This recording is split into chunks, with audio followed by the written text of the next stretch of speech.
Oke, jadi ini kita bicara kinematika, pergerakan benda, pergerakan objek ya. Jadi di fisika itu bicara tentang salah satunya itu kinematika atau dinamika.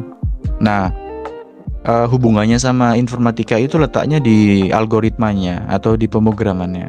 Nah, kalau mau bikin robot atau tertarik di dunia robotik gitu ya. Nah, berarti kan ngoding gitu. Teman-teman berarti ngoding gitu, bikin program gitu. Nah, di jurnal ilmiah ini tuh ini jurnal yang dibuat oleh Mas Andri Novandri dari Universitas Syiah Kuala Aceh ini ya. Dia bikin robot balancing. Jadi kayak robot ini tuh tugas utamanya dia mempertahankan posisi gitu. Cuman di sini mungkin hanya sebatas balancing aja, jadi mempertahankan posisi. Nah, otomatis kan di sini ada mekanisme gitu, ada mekaniknya gitu. Nah, di sini dia kalau ini kecil banget ya, maaf kecil banget, tapi intinya saya jelaskan di sini itu teori fisika itu ada. Dia tulis ada gaya vertikal pada robot, ada gaya normal gitu kan ya. Pasti ada gaya normal karena dia kan posisinya harus tegak gitu ya. Tegak gitu terhadap sumbu Y gitu kan, vertikal. Kemudian ada gaya horizontal pada robot. Nah, di sini otomatis dipengaruhi oleh percepatan dari objek gitu. Jadi kan robot ini nggak diem, betul ya? Nggak diem, Oh, pasti gerak. Nah, kalau udah gerak itu kan berarti ada percepatan. Nah, robot ini juga punya massa gitu. Nah, otomatis kan kalau bicara massa terus percepatan itu kan berarti kan hukum Newton kedua, F sama dengan M kali A. Dia bicara masalah gaya dorong gitu. Nah, semua mekanisme itu letaknya di algoritmanya. Jadi wait wait. Nah, ini salah satu jenis microcontroller gitu. Jadi kita ngoding gitu. eh Kalau misalkan tertarik itu ada Arduino IDE. Nah, ini.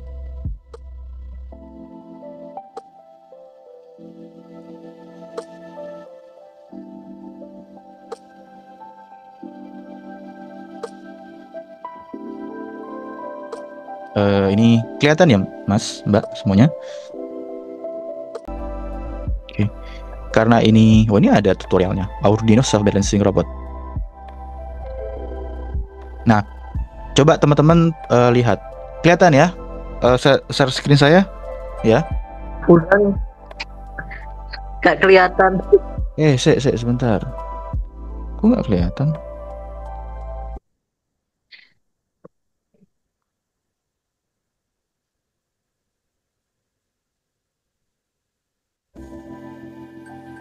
Kok nggak mau ya? Kelihatan nggak? Enggak. Participant can now see your screen. Sudah lihat kok. Tapi memang di sini nggak ada tanda-tanda hijau. Kelihatan, Pak. Kelihatan tuh, Holida. Katanya nggak kelihatan. Gak kelihatan. Oh, maksudnya nggak kelihatan tulisannya. Iya, Oh, maksudnya maaf, gitu. maaf. Ya, ya. Artinya gini. Jadi kalau informatika itu dia kita ngomongin informatika robotik ya. Kan informatika tuh luas banget. Ada yang main di sistem, ada yang main di cyber security, ada yang main di web developer, ada Android, ada virtual augmentasi reality, macam-macam gitu. Salah satu cabang informatika itu ada di robotik juga karena robotik itu kan butuh algoritma pergerakan gitu. Nah, ini ada coding C++ ya. C++ ini. Nah, ini diletakkan di upload di mana? Di upload di microcontroller gitu. Se. Nah, ini aplikasi Arduino-nya ya. Jadi diupload di sini, nanti disambungin sebentar. Nah ya, di microcontrollernya ini nanti diupload di sini. Jadi si Micon ini, si microcontroller ini tuh dia tersimpan perintah gitu. Perintah apa? Ya perintah untuk mempertahankan posisi gitu. Sampai sini cukup jelas nggak penjelasan saya? Cukup. Ya. Yang lainnya sudah paham atau belum? Jadi letak informatikanya itu di algoritmanya, gitu. Algoritma itu ya berarti nanti jadi pemrograman pakai bahasa pemrograman gitu ya, bisa Python atau C++ atau Arduino begitu. Nanti diupload di microcontrollernya gitu. Jadi perintahnya itu diupload di Micon. Nah akhirnya Micon itu ya ya robot itu sesuai perintah kita. Perintahnya apa? Kalau di jurnal ini dia bikin robot self balancing, jadi dia mempertahankan posisi tegak gitu, walaupun rodanya 2 seperti ini ya, bukan 4, jadi dia tetap bisa posisi tegak gitu. Sampai sini cukup ya. Jadi salah satu implementasi kinematika dan dinamika fisika di dunia informatika. Oke, contoh implementasi tambahan nih. Jadi di sini ini ada jurnal buatannya Mbak Tuti Khotimah ini dari Universitas Muria Kudus ya. Kalau teman-teman tertarik di dunia pendidik gitu ya, suka ngajar, terus pengen bikin kayak semacam kalkulator fisika kayak gitu, nah dan semacamnya, nah itu kan otomatis ngoding kan, gitu kan, betul ya? Ya. Nah, bentuk codingannya ya isinya adalah perintah rumus kinematika gerak gitu. Nah, si Mbak Tuti ini yang bikin jurnal ini, dia bikin kalkulator fisika gerak 1 dimensi berbasis Android. Nah, ini dia bikin aplikasi Android. Aplikasinya ini bikin kalkulator fisika, kalkulator kinematika gitu. Nah, ini sebetulnya ya kalau kalian nanti semester akhir gitu ya bisa project skripsinya ya bisa seperti ini. Tapi ini nggak habis pikir ya, kalau ini harus kita biarkan terus-terusan. Jadi ini apa namanya? Kalau teman-teman tertarik suka di dunia pendidik, tapi juga ada unsur IT-nya, ada unsur fisikanya, ya ini contoh implementasi di situ. Paham? Yang lainnya berikutnya contoh implementasi kinematika dan dinamika. Nah, ini juga sama seperti yang tadi gitu ya, sama seperti robot balancing ini, tapi kalau ini dia itu bikin kayak semacam alat pemantau GPS gitu. Jadi dia pakai modul pocket radio gitu ya, GPRS ya, General Pocket Radio Service. Dia bikin untuk memantau pergerakan atau menghitung kecepatan kendaraan. Nah, berarti kan di sini ada algoritma atau ada persamaan fisikanya untuk ngitung kecepatan mobilnya kan, gitu. Nanti sama persis. Jadi dia ngoding. Jadi codingan yang kita buat, isi codingannya itu ya algoritma fisika tadi. Kemudian diupload di microcontrollernya, ya, dan seterusnya. Nah, ini kebetulan ada database ya, karena dia kan menghitung kecepatan kendaraan. Nah, kemudian itu kan nanti dapat data gitu kan. Nah, data itu jadi database, jadi kumpulan data yang tersimpan gitu. Nah, ini otomatis kan ada unsur fisikanya juga, gitu. Ya, nggak tahu model apa. Kalau bahasa pemrogramannya pakai apa? Ya kalau ini pakai Arduino ya, Arduino Uno. Jadi codingannya dia pakai Arduino juga. Nama bahasa pemrogramannya bahasa pemrograman Arduino. Tapi sebetulnya bahasa Arduino itu ya C++ gitu, kalau nggak salah. Ini buatannya Mas Mas Seniman dari Fakultas Ilmu Komputer nih, dari teman-teman IT juga nih, dari USU. Nah ini project anak IT sebetulnya, gitu. Nah ini menarik ini, gitu ya.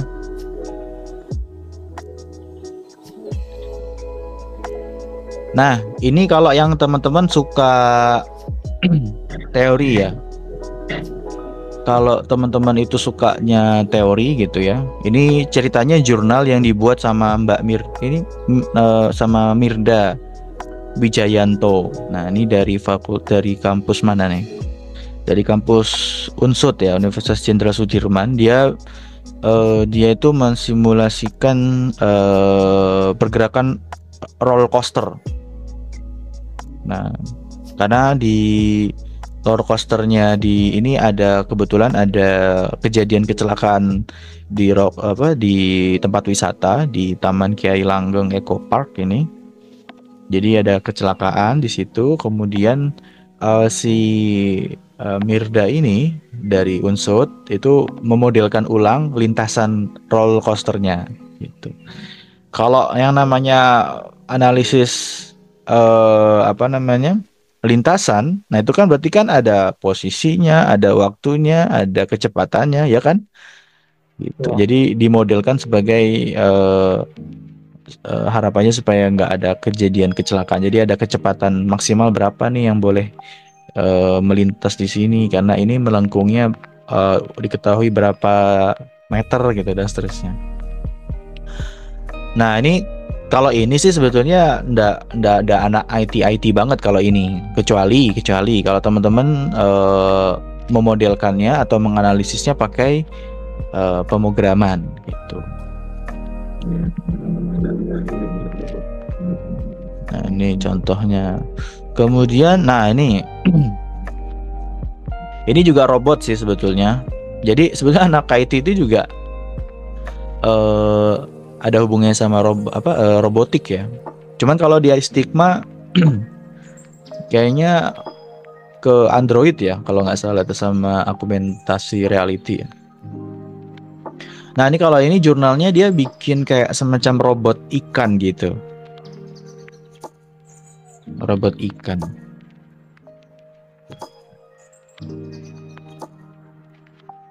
Sampai sini ada mau ditanyakan dulu? Yang lainnya Mas, Mbak, semuanya? Oke, kalau nggak ada pertanyaan, berarti nanti saya kasih tugas. Tugasnya adalah teman-teman. Tugasnya adalah teman-teman mencari jurnal. Cari jurnal, terserah mau dari mana aja. Pernah punya pengalaman cari jurnal kah? Atau belum? Teman-teman di sini semuanya? Belum. Yang lainnya? Belum ya? Belum pernah, Pak.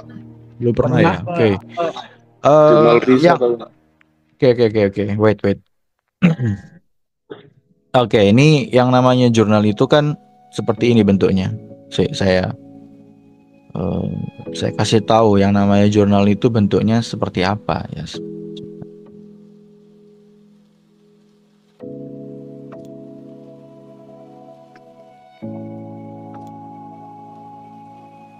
Oke.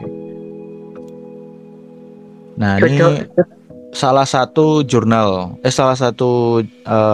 yang tadi kita sudah bahas gitu ya. Nah, cari artikel kayak gini atau cari tulisan seperti ini atau jurnal seperti ini itu carinya di mana? Kalau yang biasa dilakukan oleh kita itu bisa lewat Google Scholar. Pernah dengar istilah Google Scholar?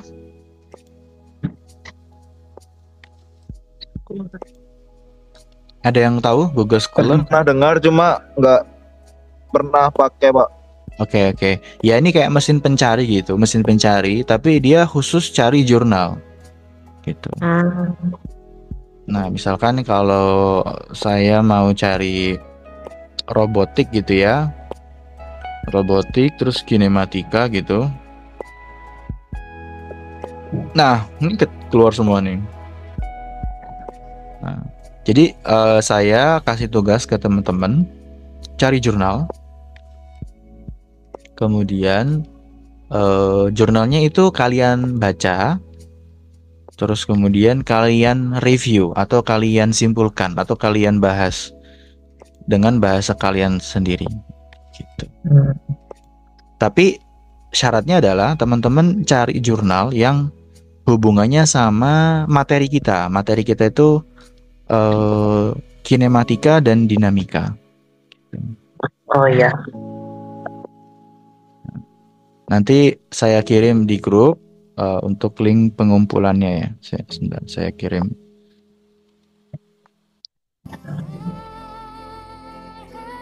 Saya iklan lagi.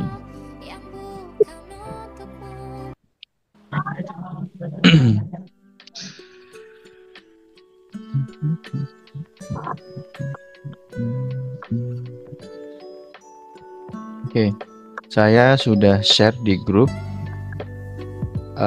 link pengumpulan tugasnya ya. Jadi nggak usah lewat email, langsung lewat situ. Karena di situ juga ada format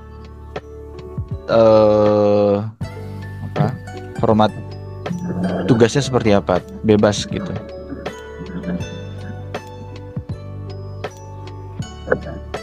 Kalau kalian bingung, nggak usah bingung. Di sini saya kasih contoh format tulisan, bebas sih sebetulnya, nggak harus seperti ini. Tapi yang jelas tugasnya adalah teman-teman mereview jurnal. Jadi kalian cari jurnal dari manapun gitu ya.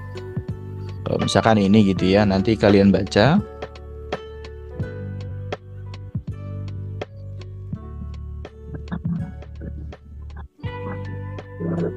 Oh, ini dari ini teman saya ini. Ini kok pas kebetulan teman saya nih, teman angkatan saya nih. Di PENS S2. Namanya Kevin, dia bikin robot apa nih? Robot humanoid. Saya juga penasaran sih.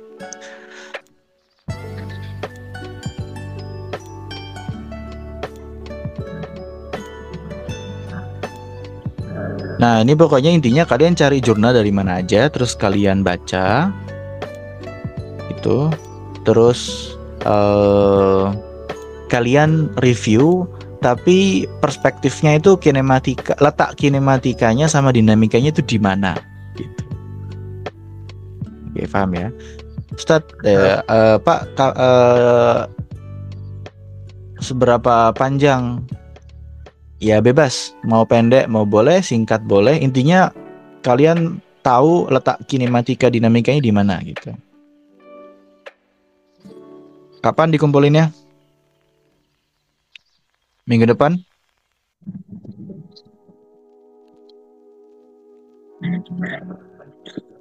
Satu aja, satu jurnal aja. Ya, saya kasih waktu ini ya, sampai 2 minggu ya, 2 minggu. Sekarang tanggal berapa? Sekarang tanggal 19. Berarti 2 minggu ya. Ya pokoknya sebelum akhir tahun lah ya. Tahun baru nggak masuk. Paham ya teman-teman semuanya? Paham. Ini suaranya Holida doang nih. Yang lainnya gimana nih? Ngerti ya tugasnya? Ya. Sekarang tanggal 19. Ya kalau bisa sebelum tanggal 31 Desember lah ya.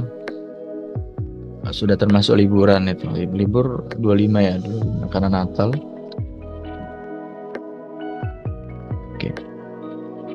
Oke. Kalau sampai sini ada pertanyaan?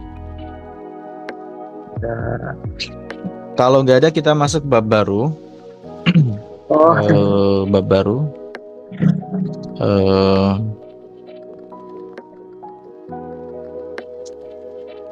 Jadi materinya itu tentang kerja, daya, dan energi. Kerja, daya, dan energi. Apa ada hubungannya sama materi sebelumnya ya?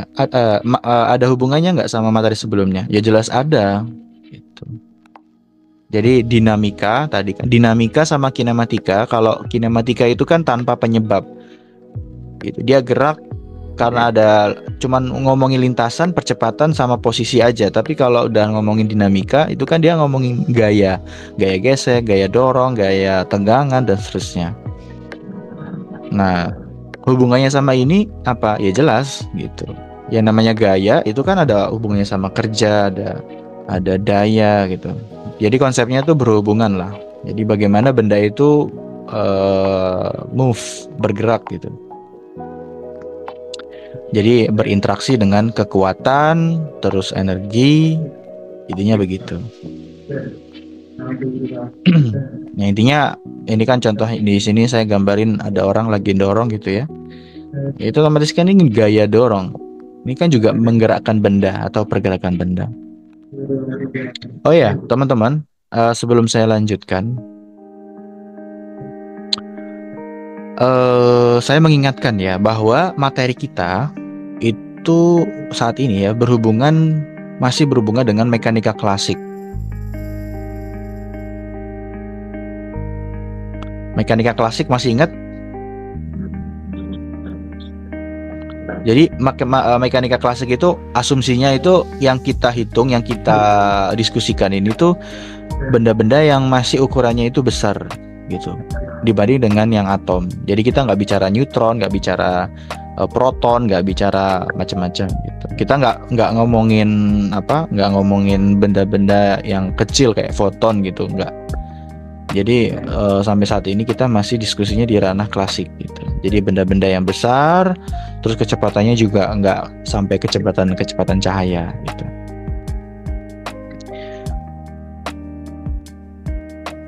Oke. Kita lanjut ke teori ya. Yang dinamakan kerja dalam fisika itu seperti apa ya? Kerja yang dilakukan jika gaya bekerja pada suatu benda yang mengakibatkan perpindahan benda. Contoh, ini saya kasih konteks ya. Kita ngomongin konteks fisikanya ya. Apa yang dianggap sebagai kerja dalam fisika? Nah, ini ada contohnya. Apa yang tidak dianggap sebagai kerja dalam fisika? Kayak mendorong dinding, ya, itu kira-kira dianggap sebagai kerja nggak? Ya. Tidak, karena dindingnya nggak bergeser gitu, kecuali dindingnya ringkih gitu ya, akhirnya kegeser gitu. Tapi maksudnya adalah kalau nggak berpindah posisi, karena di sini rumusnya itu delta x gitu. Delta x di sini, x ini adalah posisi. Jadi selama tidak berubah posisinya itu tidak dinamakan kerja gitu. Lompat-lompat terus di tempat yang sama itu tidak dinamakan kerja. Ya. Ini konteks dalam fisika ya, jangan dibawa kemana-mana. Tapi intinya kalau dia nggak berubah posisinya gitu, ya dia bukan kerja atau bukan W gitu ya. Intinya kalau pindah posisi gitu ya, itu baru dinamakan kerja. Jadi di sini inti konsepnya adalah terjadi ketika ada perpindahan objek yang disebabkan oleh gaya dorong, gaya gesek dan seterusnya. Oh ya, di sini ada cos. Cos ini identik sama sesuatu yang horizontal. Kalau permukaannya rata berarti cos berapa? Cos 0. Cos 0 itu berapa? Sama dengan 1. Nah, jadi tidak ditulis gitu. Dikalikan 1 ya tetap itu nilainya. Tapi kalau misalkan bidang miring gitu ya, berarti kalau misalkan kemiringan derajatnya 30% gitu, 30 derajat gitu, berarti harus dikalikan cos 30 derajat. Oke, contoh soalnya ya, ini contoh satu yang sederhana. Anda membantu kereta belanja yang berat milik ibu Anda dengan gaya 50 Newton sejauh 200 meter. Berapa besar usaha yang dilakukan oleh Anda? Kira-kira berapa? Berapa usaha yang dilakukan oleh Anda membantu kereta dorong? 10.000 Pak. Tinggal dikalikan kan, betul kan? Tinggal dikali. Asumsinya adalah horizontal cost 0 sama dengan 1. Jadi 50 Newton dikalikan 200 meter. Oke. Harus diganti dengan satuan internasional ya. Jadi kalau misalkan kilometer dirubah dulu jadi meter. Supaya apa ya? Supaya sesuai dengan konsep perhitungan matematisnya. Gitu. Hasilnya 10.000, betul. Jadi siapa yang jawab tadi? Azriel Pak. Oh, Gabriel. Oke. Nah, saya modif sedikit soalnya. Jadi kalian dorong kereta belanja gitu ya, dari mall gitu ya ceritanya. Terus karena naruh mobilnya itu di basement gitu, kan otomatis turun gitu ya. Nah, dorong kereta 100 meter terus turun ke bawah. Nah, kebetulan kemiringan jalannya itu 30 derajat sepanjang 50 meter. Kemudian jalan dari turunan itu ke mobil 50 meter. Kira-kira seperti apa? Ya, tinggal kita jumlahkan aja gitu. Jadi kita cari dulu usaha yang horizontalnya yang 100 meter gitu ya. Kemudian ketika turun itu dikalikan dengan cos 30 ya. Cos 30 derajat ini 0,8. Kemudian horizontal lagi. Nah, setelah itu ketahuan nih usaha ketika jalan dari ujung A ke B ini seharusnya saya kasih. Sebentar. Nah, misalkan dari sini gitu ya. Dari sini ke sini, kemudian ditambahkan dari sini ke sini gitu ya. Kemudian ditambahkan dari sini ke sini. Tinggal dijumlahkan saja.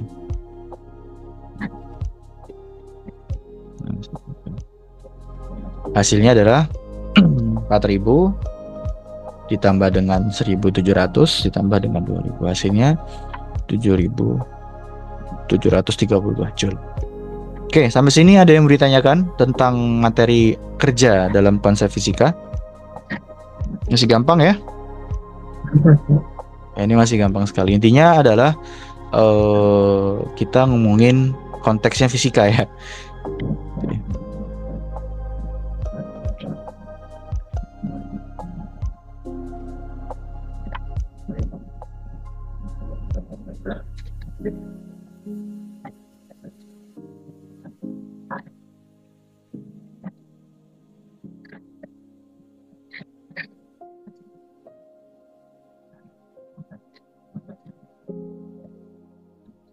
Oke, aku mau tanya deh sebelum kita lanjut.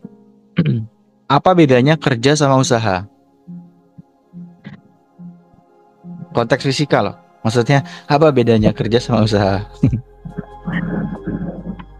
Usaha itu maksudnya, ini harusnya sorry sebentar. Ini soalnya tanda kutip ya. Karena kerja sama usaha itu mirip-mirip ya, tapi sebenarnya beda. Kalau usaha itu gaya yang diterapkan pada objek, tapi kalau kerja itu gaya yang diterapkan pada objek dan menyebabkan perpindahan. Gitu. Bedanya itu kalau usaha itu atau F gitu ya, F force itu tidak ada perubahan posisi. Tapi kalau yang namanya kerja itu harus ada perubahan posisi. Jadi jarak perpindahan objeknya itu ada, delta X-nya itu ada. Jadi tahu ya bedanya usaha sama kerja. Tapi kalau di Indonesia kan mirip-mirip ya. Oke, kita lanjut. Ada pertanyaan dulu sampai sini? Ya,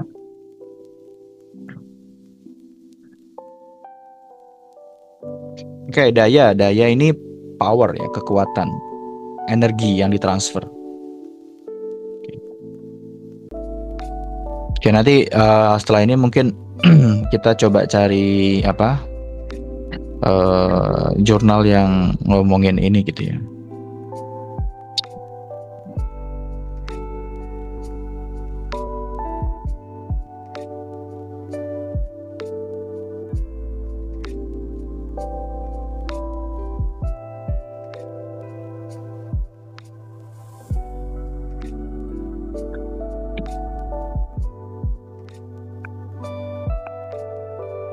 Rumusnya adalah P sama dengan W per T.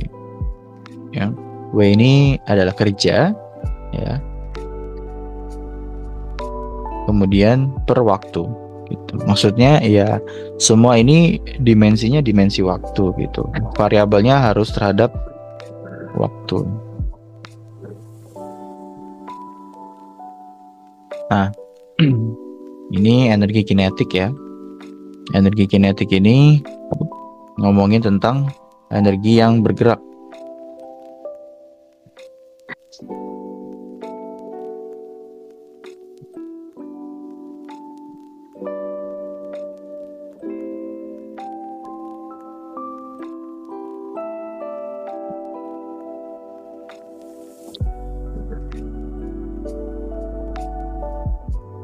Jadi energi kinetik ini berkaitan dengan juga gerakan objek ya. Jadi aspeknya itu apa ya? Kalau dalam ini kita fisika klasik ya. Jadi masanya itu juga masih ukuran yang kita bisa lihat gitu ya. Dan juga kecepatan objeknya ya masih kurang dari kecepatan cahaya.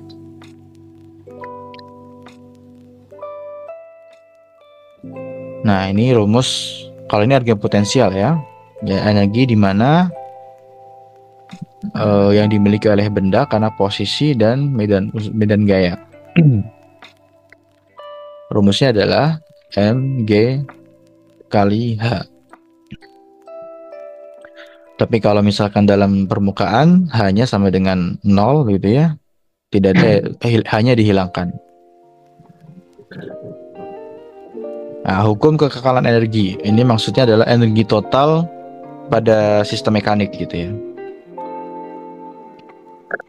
Energi kinetik ditambah dengan energi potensial sama dengan konstan. Oke, seperti ini sudah pernah. Coba kita cari jurnal ya. Jurnal yang berkaitan dengan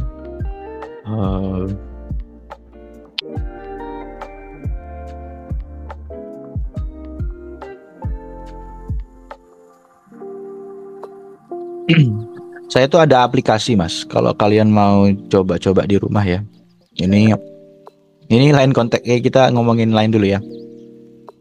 Ini ada aplikasi namanya Harzing Publish or Perish.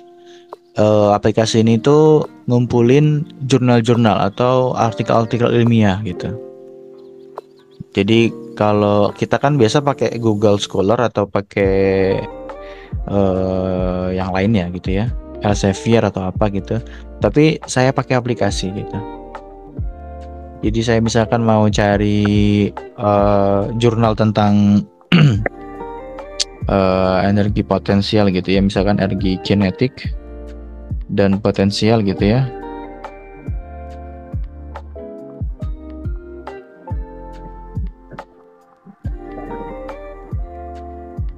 Cari jurnal 200, jangan terlalu banyak, 10 aja. Dan rentan waktu dari 2022 sampai 2024. Nah, tinggal diklik aja. Jadi dia tuh nyari jurnal. Nyari jurnal sesuai dengan kata kunci gitu.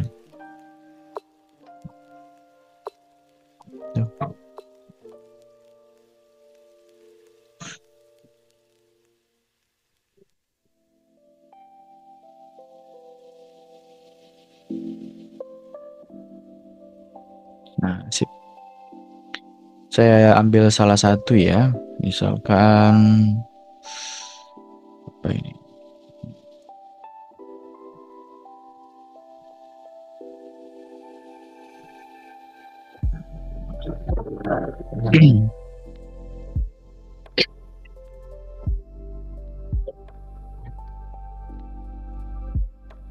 Apa enaknya ya? Oh ini aja nih.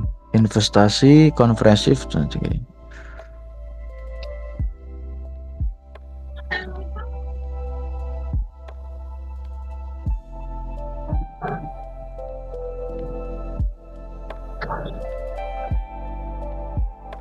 Oh ya, saya mau tanya, teman-teman terbiasa pakai AI nggak? Ya. Kenapa, Pak? Sebetulnya teman-teman itu bisa menggunakan AI untuk mengerjakan tugas-tugas. Sebetulnya kayak misalkan ini ya, jurnal ini gitu ya. Salah satu Ya. tugas yang saya minta itu misalkan review jurnal gitu ya. Itu bisa kok pakai AI gitu. Cuman memang teman-teman jangan nyerahkan aja pakai AI gitu. Jadi kalian juga baca gitu. Hmm, Saya tidak melarang teman-teman pakai AI, malah justru saya anjurkan gitu teman-teman pakai AI. oh, Tapi teman-teman harus paham juga gitu. Contohnya misalkan ini ya, ini saya ngambil contoh jurnal ini gitu ya. Terus saya pengen tahu ini jurnal ini aspek energinya di mana gitu. Itu bisa kok teman-teman pakai AI gitu. Ya tinggal apa? Tinggal di share gitu ya, apa namanya? Saya ini di download dulu kali ya. Ya di download.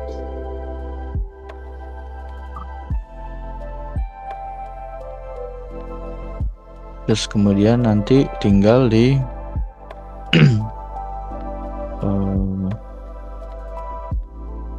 sebentar.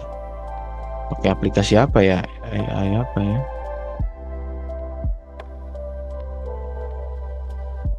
Ini bisa nggak ya?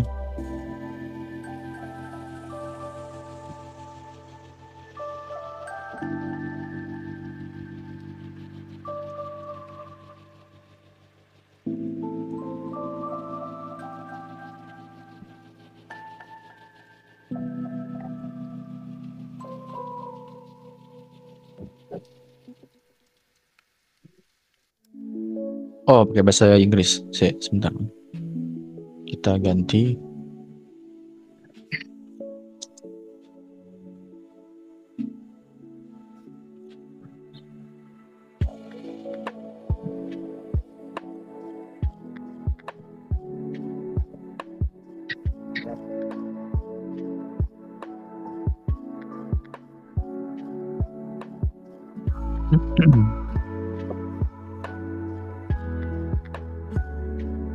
Nah, ini keluar semua nih. Sebetulnya tugas kalian ini sudah saya praktekkan nih. Cuman teman-teman jangan seperti ini, maksudnya tinggal dibikin kayak gini, tapi dibaca juga, terus kalian paham gitu. What it mean? Ini maksudnya apa gitu. Jadi di jurnal ini membahas tentang konservasi energi angin. Konsep energinya di mana, kinetiknya di mana gitu. Ya otomatis di sini pergerakan kincir anginnya gitu. Saat angin bertiup, otomatis kincirnya berputar. Konsep fisikanya itu ada energi kinetik. Terus kemudian ada transfer energi dari energi gerak, kemudian ditransferkan jadi energi listrik mungkin seperti itu. Jadi bisa memproduksi listrik gitu dari apa namanya gerak, energi mekanik gitu ya. Jadi terinduksi elektromagnetik, kemudian jadi arus listrik gitu, menghasilkan arus listrik. Nah, seperti itu. Kemudian hasil dayanya itu tersimpan seperti itu. Tapi ini kebetulan tidak ada hubungan langsung dengan informatika ya. Tapi setidaknya kalau dikaitkan dengan informatika mungkin ditambahkan unsur IoT-nya mungkin, Internet of Things-nya atau sensor tambahan begitu. Oke, sampai sini ada yang mau ditanyakan?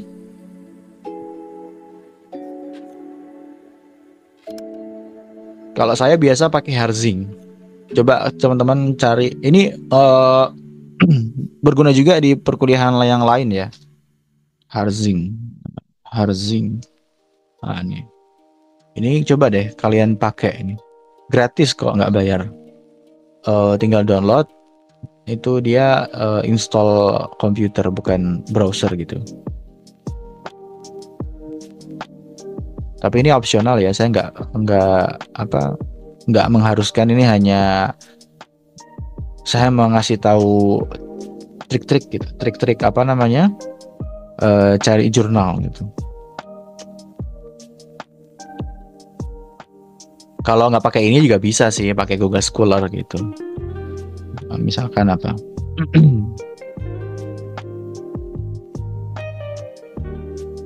Energi kinetik. Terus kasih kata kunci informatika begitu. Nah, di sini muncul semua nih. Alat monitoring suhu dan kelembapan menggunakan Arduino Uno. Nah, ini juga sama nih. Nah, ini jurnal membahas tentang monitoring suhu dan kelembapan pakai Arduino. Letak energi kinetiknya di mana? Kita baca, kira-kira di mana? Oh, ternyata apa namanya? Kalau kita ngomongin apa namanya? Suhu gitu kan? Udah otomatis juga ngomongin energi kan? Ya. Bentar. Nah, nih. Pada hakikatnya adalah ukuran energi kinetik rata-rata pada suhu adalah energi kinetik rata-rata yang dimiliki oleh molekul suhu dalam sebuah benda. Jadi letaknya itu di sensor suhunya nih, di sensor DHT. Nah, letak informatikanya di mana? Otomatis codingannya kan, pemrogramannya kan, gitu. Ya. Pemrogramannya.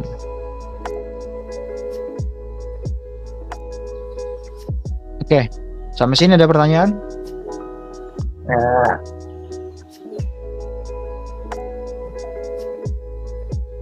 Coba teman-teman semuanya saya minta untuk on cam.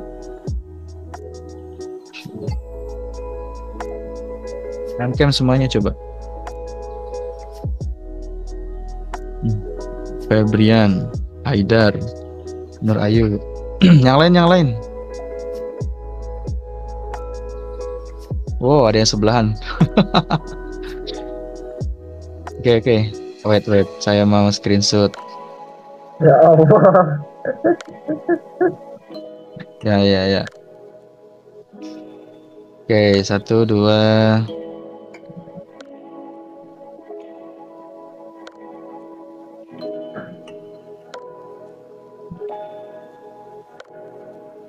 Sip, mantap. Ini setelah ini kalian kerjain langsung selesai nih sebetulnya tugas yang saya minta. Oke, kalau nggak ada pertanyaan kita cukupkan. Terima kasih atas waktunya. Selamat mengerjakan. Saya akhiri. Assalamualaikum warahmatullahi wabarakatuh. Terima kasih semuanya. Waalaikumsalam warahmatullahi wabarakatuh. Siap. Rian, jangan begitu Rian. Bawaan. Saya matikan ya. Baik, Ya. Pak.